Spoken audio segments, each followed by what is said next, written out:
Okay, so covering the first doubt that I found, we've got, you can always pause and try it yourselves as well, but let's see, it's a 5 kilogram block being dragged to the right along a horizontal surface. The coefficient of dynamic friction, so this means movement, when it's already moving, is 0.4.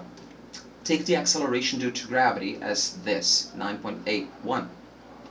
What is the acceleration of the block? Give your answers to the correct number of two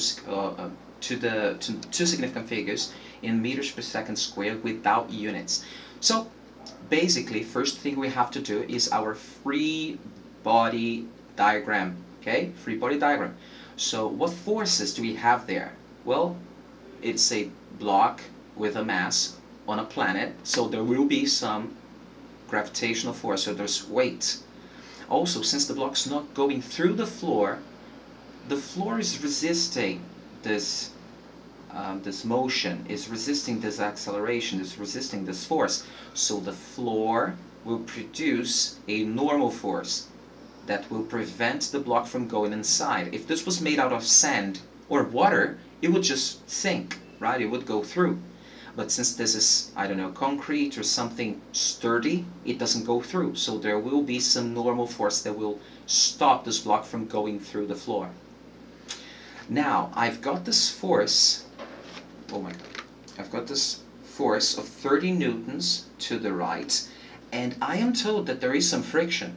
Friction will always try to stop movement, so it will be opposite to the motion. So this is my dynamic friction. I'll call it Fd. And we know the formula for dynamic friction. It's the normal force multiplied by the coefficient, in this case, coefficient of dynamic friction. So the normal force, since this block is not going through the floor, the sum of the forces in the y-axis has to be 0. So if the sum of the forces on the y-axis has to be 0, the normal force will have to be equal to gravity. That's why it's not going through the floor. There is no acceleration up or down. So we know the mass of this block, which is 5, and we know gravity, which is 9.81. Now, my dynamic friction is given by the normal force multiplied by my coefficient of dynamic friction. So my normal force is this one. So 5 times 9.81 times 0.4, which is the coefficient which we're given. So this would be our resistive force, our force trying to go backwards from this one. And what would this value be? So around 19.6. Yeah.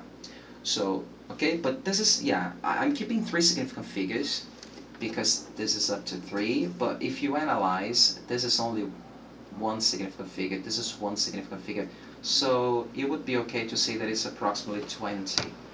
But if you want to keep all the numbers in and calculate your final answer and then get back to the number of significant figures, that's fine.